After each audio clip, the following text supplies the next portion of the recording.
The average temperature goes way up, Wilson. It does, I doesn't it? mean, it skyrockets up there to about 80 degrees, 82. Folks, this is your 56-day out forecast. That's right. Long-term, long-range forecasts. Sunshine on my backside and a high 82. That's right. The Breakfast Flakes podcast brought to you by the Blue Cat Bar and Grill, next to the Roadside Event Center in Huntley. The Blue Cat, it's where it's at. 524, Mark and Paul. Thanksgiving week. Another Flakesgiving in the books. Yeah, it was a little cold. About the first half of Friday when we put boxes together, there was a breeze. That made it worse. But we had a ton of help. 67 kids from Laurel Honor Society, the Huntley wrestling team, and there was another bus which didn't have the school name on it, so I don't know who else was there, but we had Central was there. A lot of kids moving boxes. And the snow waited. It was snowing all over the state. But God said, you know what? I'm going to cut you guys a little break. There you go. And it can snow after you're home sleeping in your nice warm bed. Well, and like I tell people, one of the factors for how much help we get is what the temperatures are and if it's snowing. And we took a little poll amongst ourselves. And this year, I think we had a little less help because both the Cats and the Grizz were so good, and a lot of people wanted to watch that game. Cats go undefeated. They're the number 1 seed. Grizz are 14. There's a school at number 5 that I've never even heard of, Paul. Have you heard of Incarnate Word? Mm-hmm. I hadn't heard of that. Mm-hmm. I'm having a great November. Trump won. He won. The Cats won. Right. I mean, I'm having a great November so far. Yeah. Slick out there in places, and rather than telling you how to drive, I say drive any way you want to drive. I got behind somebody on 312 coming in that was doing 35 and a 50. Good for you. I have people riding my butt all the time, and I say, even though they can't hear me, I say, this is the speed I go. You can wait. You can go around me. You can flip obscene gestures at me as you go by, but this is the speed that I go. Because, see, folks, now that Mark has reached an age where he is a careful and prudent driver, and it comes with age, you keep an eye on those kind of things, because when we were all younger, we all did that. I got bad out of hell. I know it. And now that we're older and wiser, it makes you wonder, God, how in the heck did we make it through all that? Mm-hmm. But I had 3 below zero this morning. That was a little colder than I thought I was going to get. Jeez. And I had a couple inches of snow. But we're going to be 40 tomorrow, 37 Wednesday, so that'll pretty much take care of it. It doesn't look like we're going to get any more. And so you just go ahead and moo and stand by the gate all you want. You're not going to start feeding yet? Nope. It isn't time yet. Yeah, I just moved you in. That grass is plenty tall there. You can get it. So just... hey, speaking of farming... Wait till Christmas if I can. Have you ever heard of the H2A program? Mm-mm. It's a network where you can hire people from outside the country to work on the farm. Yeah. Allows agricultural employees to hire foreign workers for positions when qualified U.S. workers aren't available. Mm-hmm. I guess that would be good if you needed workers. Mm-hmm. You know. But here at Self Farms... That's right. One of the ladies at Flakesgiving said, well, my daughters, they could... I said, nope, no, I'm not going to put them on... get somebody that has no experience and put them on my $100,000 swather. And I hit a fence post. Sorry. Well, hell, sweetheart. As long as you're sorry, then the sun will come up and shine on everybody's backside. Hey, your place, you do whatever you want. That's right. As long as you're sorry. No, I don't do that. I won't do it. Just like my kids. It took a long time, slow process, get the kids used to stuff, and you start them out small. You start them in pickups and stuff like that, and four-wheelers when they're younger, and you just kind of graduate them up a little bit. So, by the time they were 10, 11, while they were, moving the tractor around and doing stuff like that. But it takes time, you do a little bit here and there after school, and you do some during the summer, and it takes a long time to train them, get them to where they know things. I always told my kids, education starts after school, and where I teach you the things that you got to know, and West of us, they got a little more snow. See some pictures of a jackknife semi by Whitehall yesterday. CWD detected first time in Central District, and an animal. I saw that, I can't remember. Saturday when I was coming to town, they were setting up, for Flakesgiving, they were setting up their CWD checkpoint there in the Heights. Right. But they set it up on the road. Oh, really? Yeah, right at the intersection of Highway 87 and Main. rather than in the parking lot or around the corner where you could get into the lane and whip into the old Kmart or something. Could have put it at independent school. Why? That's stupid. Yeah, it's not safe. No. So here's a 25-year-old girl working for FWP, sets up our yellow sign, CWD checkpoint, on the highway with semis, cattle trucks, people with trailers, weekend trail, everybody there. That's dumb. I don't know who at FWP. Now, if you don't know what that stands for, it's decided to set up there. No. Even policemen, even highway patrolmen, if you get pulled over, everybody will find a spot, if they can, off of the highway. Yeah, you don't just put it in park. No, you out of the traffic lane. Nope, not FWP. Right there. Yeah, because the Hunter check station has been in the old Kmart parking lot all year. For, God, I don't know how many years. Nope, not this time. Right on the corner of that intersection. There's no turnout lane there. Believe me, I know. I drive it more than anybody in the country. Nope, we're going to set up there. So somebody at FWP told this girl, just set up right on the main road, right where all the traffic and semis and cattle truck, right where they all are, you set up right there. That was dumb. Yeah. That was dumb. No wrecks reported or anything that I heard of, but still, it's dumb. Oh, why take the chance and put yourself in harm's way? Exactly. I'm glad the snow held off, though, while we were down there, so that helped. Got all our deliveries out. Did you open your card from the Starks yet? No, I haven't. Oh, well, you better. There's a little gift in there, and the girls sent us some of their hard-earned money, I'm sure, that they get from chores, which is nice. I met one gal, we were making our deliveries, and at the end of our deliveries, nice young lady came up. In fact, I got her card here. Christina. She's with the Circle of Life agency here in Billings, home care services for people. She wanted to volunteer, and she came up and she was crying and, are the deliveries over? And I said, yeah, we got our last ones out. She goes, well, I was some guy told me, I couldn't get park in the back there, and they're all, and he sent her to the wrong spot, right? And she was just a wreck because she wanted to help, so I told her she could help move the boxes and stuff, and so she was glad she could do that. And I mean, she just felt bad, and I said, don't worry. And I said, if you come next year, you come see Mark or you come see me, and we'll move you up in front of all the delivery drivers, and you will get the first load out. Oh my God, that's just so wonderful. I wanted to help so much. And I said, she goes, well, do you help run it? And I said, well, yeah, I'm Paul. I'm one of the flakes. Shut up! Pushes me. I said, no, I am, dog. And oh God, I love you guys. Blah blah blah. And I said, so we'll take care of you next year. And but she stayed and helped us get the boxes out and stuff like that. Yeah, she was there till the end. Yeah, which is great. So next year she's going to be the first one to make deliveries. Got everybody out of there. And the one guy I put in charge of bringing 3 cars at a time, he was a nervous wreck.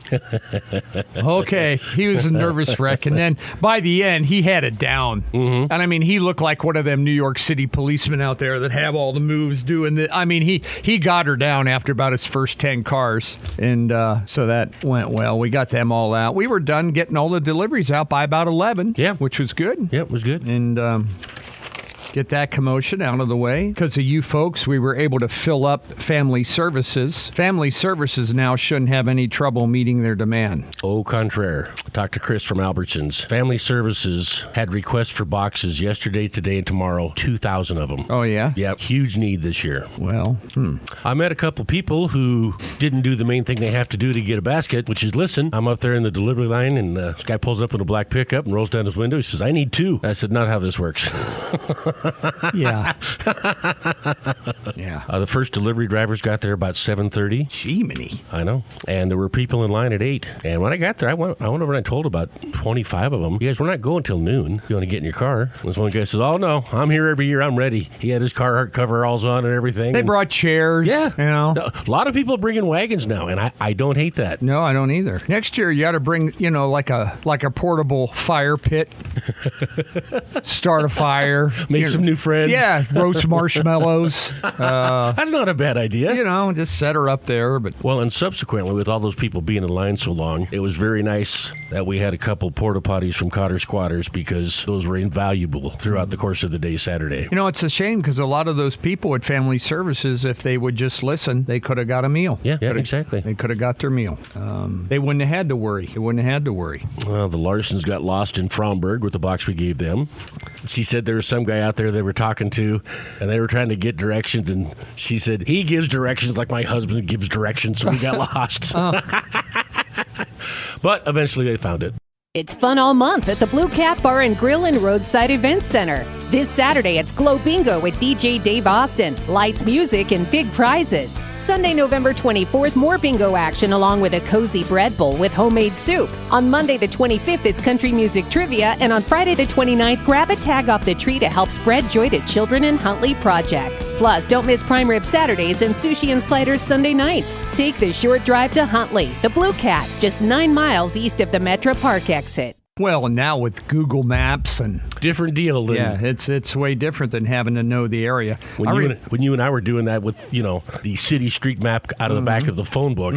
That was a little more challenging. Yeah, that's how a lot of people used to do it. They'd bring their phone book and they'd have the street maps there in the phone book, and they'd find them. But now you just ask your phone and your phone will tell you. So Hutterites are going to be at the old Gibson's parking lot on Broadwater today with their turkeys today and tomorrow. If you still need one, or if you want a high quality good one, they'll be up there. Their turkeys fresh, no hormones. I mean, you can't beat their turkeys, folks. And they called me yesterday, said, well, we'll be there at 8 on Monday and Tuesday, probably 8 until dark. And I said, you're going to run out of turkeys. Oh no. Okay. And I don't know, they'll have some turkeys they have are smoked turkeys. Okay. And those are more money, but they put them in their smoker, smoke them, and they're ready. I mean, you can just eat those. Well, for your neighbors out there, there's not too many times a Hutterite calls somebody that's giving away more turkeys than they have.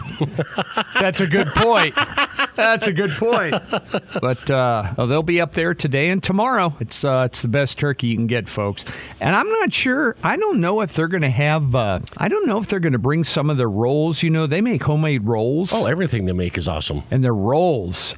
When I get rolls, I put them in the safe. Nobody touches the rolls. They go in the safe. Right. I have only access to the rolls. I do that with my mom's banana bread. Do you? I do. Yeah. So, but they'll be up there today, and I think I think somebody was saying that their turkeys this year were just a little bit smaller. So if you need a 30-pounder, 30, 35, you might have trouble. But for some reason, it's like crop years. Livestock years are just like crop years. Right. Some years our calves are heavy. Some years they're a little lighter. Depends on the weather. Depends on the conditions. And you hunters know that. You can see it from year to year. Some year you shoot a deer, there's more fat on it. Some years there isn't. So same thing with turkeys and everything else. Some years are a little heavier. Some years a little lighter, but still good. They'll be up there today, and I'm sure we'll get some more checks and stuff in today that were sent out on Friday, which is good. We'll go over some of those for you later this morning. Some great people helping us out. Local people, local businesses, that kind of thing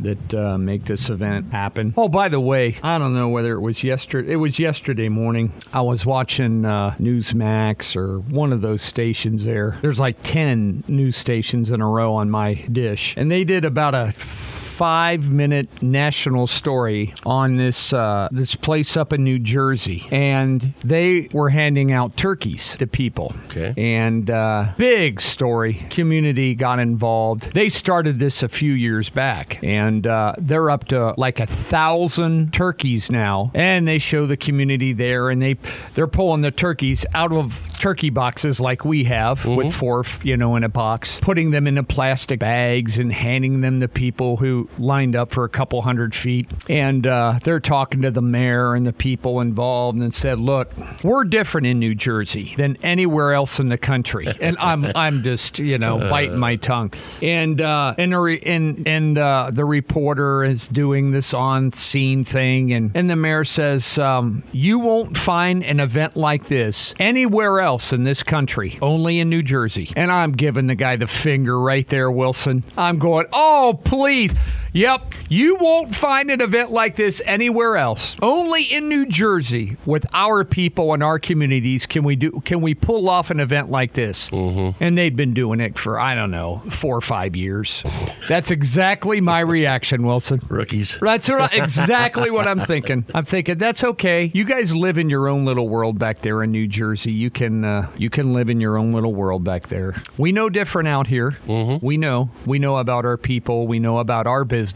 We know all kinds of stuff. And I even talked to one of our big bosses from the company on Friday, and he congratulated us and said, look, he goes, I've been in this business a long time, and he goes, I've never seen an event like this one for any radio group or radio company that can pull stuff off. They've tried it in other places. They've just haven't been able to get it going. Mm-hmm. Or they're not there long enough. Right. Or their commitment isn't, they give up. If it's not a huge success, then they don't do it again. Right. And they give up. It takes years to build. You have to build it. You have to get that confidence. You have to prove that it's solid, that it's just, you're committed. You have to sell it to the public. Like we talk about all these mill levies and things like that. When they're irresponsible with some of the money, you lose their trust. Right. You lose their support. And it takes years to build that. And that's what our Flakes Giving Foundation has done over the years. We just built it, and people know about it. And I was talking to a lot of the girls that were in the line helping us out there on Friday. Now, the girls that were doing the stuffing, they were kind of a problem for a while. I had to stay on their case a little bit. You stayed there for a while to keep an eye on them. I did. They were kind of getting out of lines, and so I was chewing their butt, and so then they deflected the criticism, and they then referred to the folks in the potato part of the section. Okay. They said it was the potato people. I said, well, how come every time I see it, it's in front of the stuffing section? Oh, no, it's the potato people. So they were passing the buck down the line to the potato people. But I think it was the stuffing girls. But a couple of the gals there in the mac and cheese section, I was talking to them, and, they were 17-year-old girls, and they said they love country music. Mm-hmm. All those kids, they all loved country music. When we were giving them out Saturday, I had a bunch of people in my helper group singing. Yeah. And then when Ella, what's her name, song came on when we were in line, oh my God, the whole tables, all them girls, all the way around the tables and on the outside, they were all singing, all singing along with that song. It sounded, Mark, like I was at a concert, and the guy was holding the microphone out there into the crowd. Nice. While they were singing. And I did spot some boys that were back there behind the gravy and behind the cans of corn who were kind of hiding back there. And I told all these girls, I said, you see all these boys back here? I said, you don't want a thing to do with any of them, all right? They're milquetoast. You don't want any of those guys back there that are just kind of hanging behind there. I said, the guys you want are up in the truck, all right? Those are the guys. Or the guys breaking the garbage apart. Those are the guys you want. Those are the workers. The one guy came around with a box. He asked the one gal by me for a number. I said, is that how it's done now? I was having a blast. I said, oh, is that how it's done now? You don't have to talk. It doesn't take any guts. You don't have to communicate. You use your phones. You make love with your phones and transfer your phone and information to them, and then there they go. The relationship is now started. Right, and they will talk to each other with their fingers. Exactly. That's how it works. But we did have a good group of kids out there. Yes, we did. And a lot of them. I know the ones from Laurel, they were all going to head out towards, go out towards the Olive Garden, Fuddruckers out there, and the buses were going to drop them off, and they could go do any of those in that area that they wanted to. And superintendent out at Huntley, he was there. Mark Wall was there, brought his kids, and I don't know where they went to lunch, but Central was there. A couple other kids, a couple other groups were there, so which is nice. They get their volunteer work taken care of. That part of the deal that they have to do. Well, Paul and I, been here 37 years, just recently learned that we get 3 half days for charity work. We didn't know that. So we come in at 5, we we can leave at 7, I guess. Yeah, but we didn't that day, did we? No, we don't. We just we don't do it. But people brought a lot more people this year. Brought their own wagons. Brought their own. They're not in very good health. Standing out there. The one guy that was there, God, he was old and he had been there a long time. One lady said, "I'm worried about this guy. He's been out here. So we just gave him a box. I gave him a box early and sent him out. Said, go. You've been here. He got there like at 8:45. Guy's 90, dressed in a light jacket, and we almost hit him about 3 times getting the delivery drivers out, and so we sent him home early. And people really like the card thing though that we do, because then people can't jump in line and be rude and get in front of everybody else that's standing there. They all get a card, they can get a box. You jump in line, you don't have a card, you're not getting a box. You got to go to the end of the line to get where the cards are, and they'll hand you one, and then you get a box, but you got to wait your turn. It's fun all month at the Blue Cat Bar and Grill and Roadside Events Center. This Saturday, it's Glow Bingo with DJ Dave Austin, lights, music, and big prizes. Sunday, November 24th, more bingo action along with a cozy bread bowl with homemade soup. On Monday the 25th, it's country music trivia, and on Friday the 29th, grab a tag off the tree to help spread joy to children in Huntley Project. Plus, don't miss prime rib Saturdays and sushi and sliders Sunday nights. Take the short drive to Huntley, the Blue Cat, just 9 miles east of the Metro Park exit. Well, with that amount of food, it should feed their families. And also saw a thing over the weekend, 2 million shopping carts a year are stolen Would not dispute that one bit. across the country. 2 million. That's crazy. And but I didn't see any shopping carts. No? Yeah, I didn't see any. Had the Girl Scouts there, Cub Scouts there. They were all helping out. A lot of small business people came to help deliver, roofing companies, contractors, stuff like that, bring their pickups and things like that. So got that all taken care of. Done. Another year in the books. Another year in the books. Had a picture of us in the paper Saturday of our line up there, putting the boxes together and stuff. So thanks for that. Appreciate it. Up in Bozeman, the Bobcats also beat the Grizzlies at their 25th annual Can the Grizz food drive. Oh, yeah. 652,876 pounds of food. Wow. Bozeman wants to ban plastic. So are they talking like single-use plastic, so like a bottle of Pepsi? You know, God knows. Because, folks, that is going to affect the price of your soft drink. Quite a bit. They're hammering out the details now, banning single-use plastics that their voters overwhelmingly approved. 63% in Bozeman said, yeah, we support it. They had a little over 29,000 people vote in the election in Bozeman. The initiative will ban establishments from providing single-use plastic carry-out bags, styrofoam containers, and packing materials, making plastic straws and stirrers only available upon your request. Okay. The ban goes in effect May 1st of 25. And the city has to provide educational materials, reminding people to bring reusable bags and enforcing the ordinance. $1,000 fine for the first violation and $2,000 thereafter. Good Lord. So if you give somebody a straw and they didn't ask it, all right, Mr. Wilson, get your hands up. $1,000 seems a tad bit excessive. Hey, this is Bozeman. This is what God. they've become, folks. City said it's too early. We don't know about enforcement, stuff like that. The costs for the city. Town and Country Foods up there said they're going to start preparing for the plastics ban after the holidays. But he says, look, we need direction from the city about what to do. Plastic cutlery items will go away. Plastic's so much cheaper.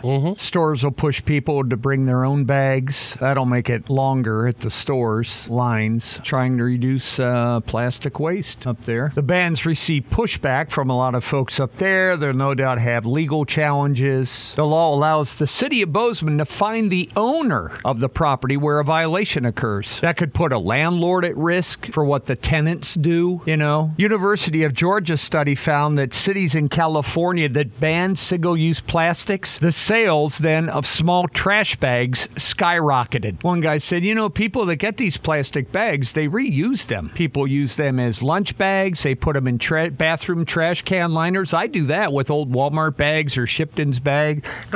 They clean up after their pets. The initiative language was so intentionally broad. They said they did it on purpose so the city could determine then the logistics of their plastic ban enforcement. They said it's possible somebody may sue to try to stop it. And yet all the people that voted for it will continue to use plastics every day in their life and not think a thing about it. That's right. Their skis. Uh-huh. You know how much plastic and stuff used in skis and ski pole handles and goggles? Oh, hell, you got to ban plastics.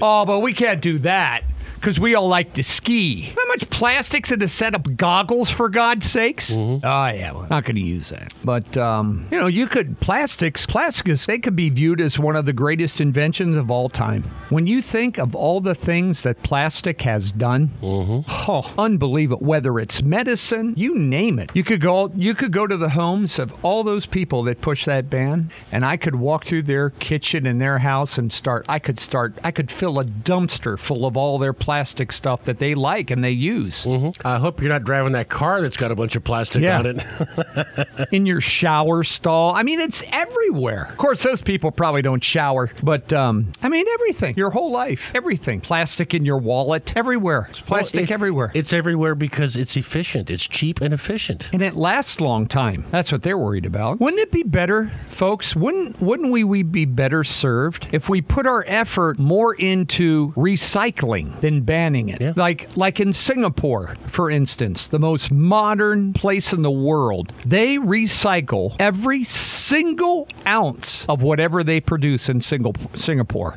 It's unbelievable what they do. The technology's there. We know how to do it.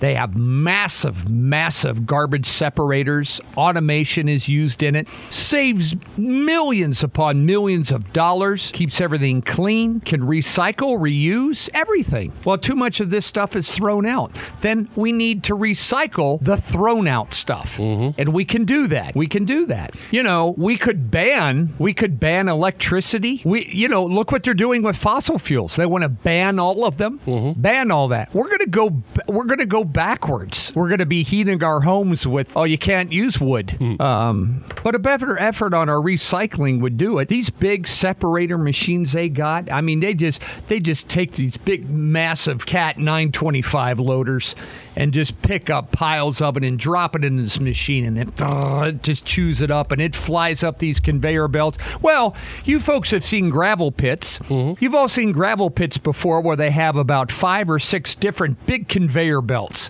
and they're all going to different sections. And those are all sized and sorted. Bigger rocks in this pile, smaller rocks in that one. The fine particles of sand, they go to one, and they can dig everything out of the ground, dump it in one bin, and yet separate it by whatever is in that scoop. They do the same thing with garbage. Metal goes here, aluminum goes there. Compost, food scrap, chicken bones, all that, old orange peels, it goes to this pile. Plastics go to that pile. Glass goes to that pile. And it just has all these conveyor belts, and there's nothing there but a pile of glass, a pile of plastic, a pile of compost, a pile of steel. All can be recycled, reused, the end. They do it. You know what we do? We ban it. We ban your ability to live as a decent, modern human being. And it's funny because the people that want it banned, they're all hypocrites. Yeah. Every single one of them. They use it in their everyday life for the things that they enjoy, but yet they think that their decision is going to make a difference. And we'd be better served to have better recycling. When I worked at a grocery store, we were all paper. We were all paper bags. God, we used to get them by the pallet full. Mm-hmm.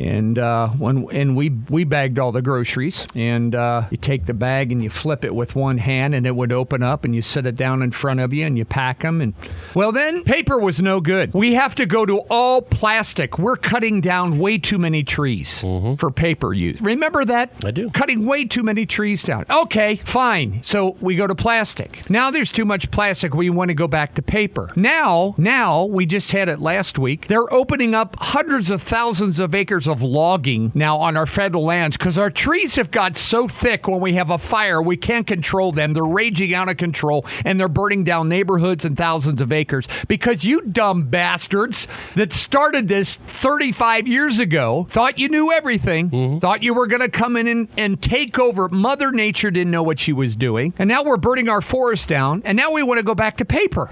You know, you can recycle paper. All that can be recycled. No, and by the way, here's another thing. Will plastic and paper, will it make a difference for the people who litter?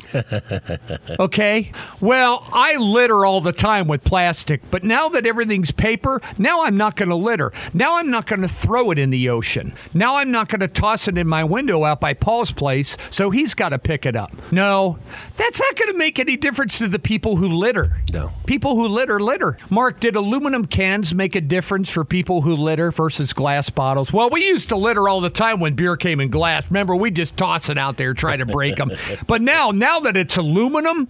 You never see aluminum cans in the ditch. Nope, you don't, Mark. State Bird of Montana is a Walmart bag, folks. I mean, really, it won't make any difference for littering. But they won. They won. And so as a result, businesses will have to jump through hoops again. The city's going to have to do it again. You know what they should do is they should start raiding people's garbage. Have a garbage brigade up there and run through the streets and see if you got a plastic bag or something in your garbage can. And if they do, then they can... By the way, Mark, you know what all those garbage cans are made of? Guess what they're all made of, Mark? Plastic. Plastic! Every one of them out there is made out of plastic. All plastic. All plastic. So...